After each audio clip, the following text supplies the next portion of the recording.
rotation, lateral bending, cervical seated on a human. So as an example, for the lower cervical spine, we're going to go over both rotation and lateral bending of the lower cervical spine in the seated position.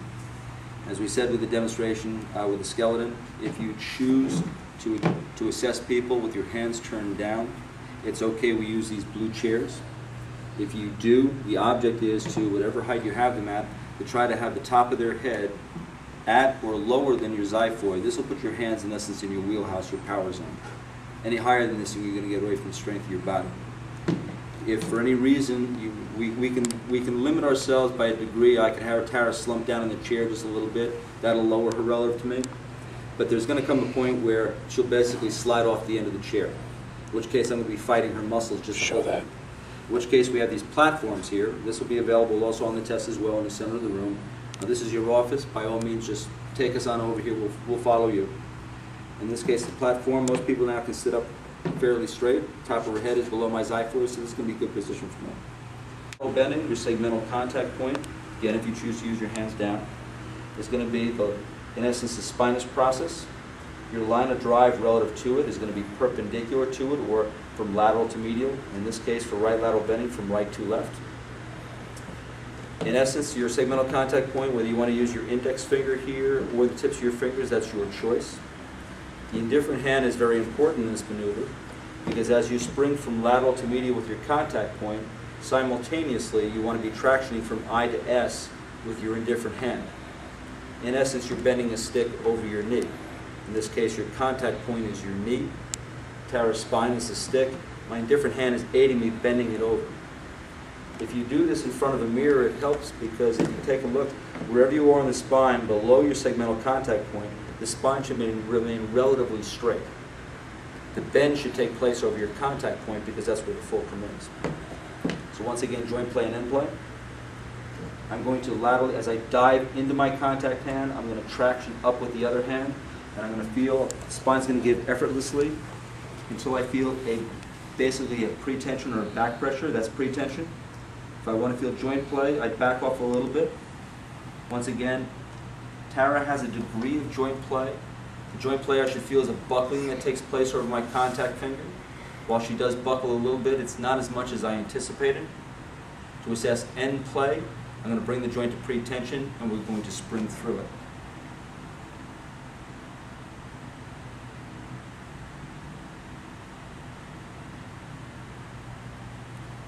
So I dive into my contact hand as I traction up over with the other. Once again, her end play, I would call that a muscular type of a block. I do feel a degree of giving, not quite as I anticipated. And with regards to the resiliency, I don't feel it spring back. I kind of feel it follow me back to that point of pretension, which is typical of a muscular fixation. So in this case, it would be in terms of kind of a muscular block at the level of C4-5.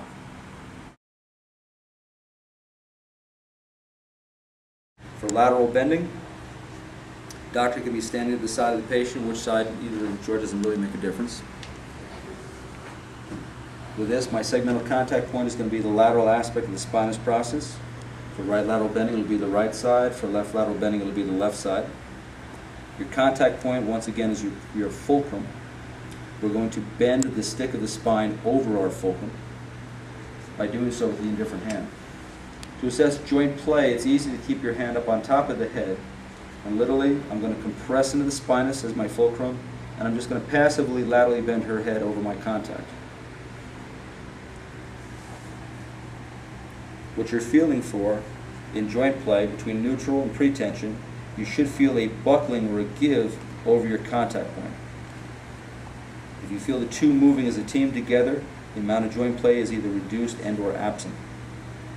To assess end play, it all depends on where I am in the spine as to what I'm going to do with my indifferent hand.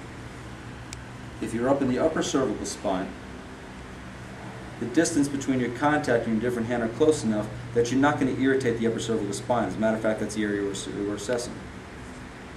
So once again, I'm going to press the overlying tissue. I'm going to laterally bend over until I feel pretension, in which case, as I spring from lateral to medial, in this case from right to left, simultaneously I'm going to lightly traction with my indifferent hand.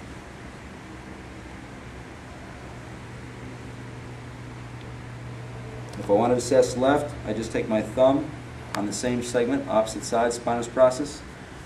Push into that spinous, laterally bend it, and then lightly spring through it as well.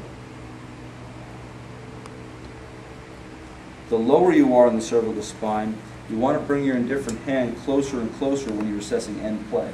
Joint play is going to be okay.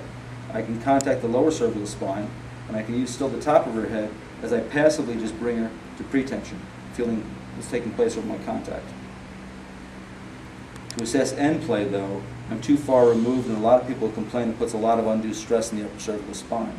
So instead what I'm going to do is I'm going to come down as if I'm coming up under the neck and under the occiput, and I'm going to traction I to S with my indifferent hand as I lightly spring through from lateral to medial with my contact point. So I'm just going to bring Tara to pretension. From here I'm going to slide down to the base of her neck, and as I spring through I'm just lightly just going to traction up to her, basically her head and neck. 1/8 of an inch. If I wanted to come in this case left lateral bending, my thumb is going to come into that spinous. I'm just going to laterally bend her head over my contact, feeling for joint play. For end play, I bring her to pretension, and now I want to bring my hand once again onto her neck, up under her occiput, and traction upwards with this hand as I spring from lateral to medial with my contact point. It's only 1/8 of an inch, so it's not going to be excessive.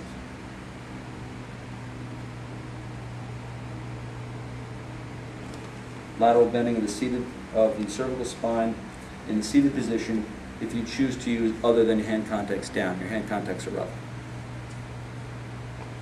Cool.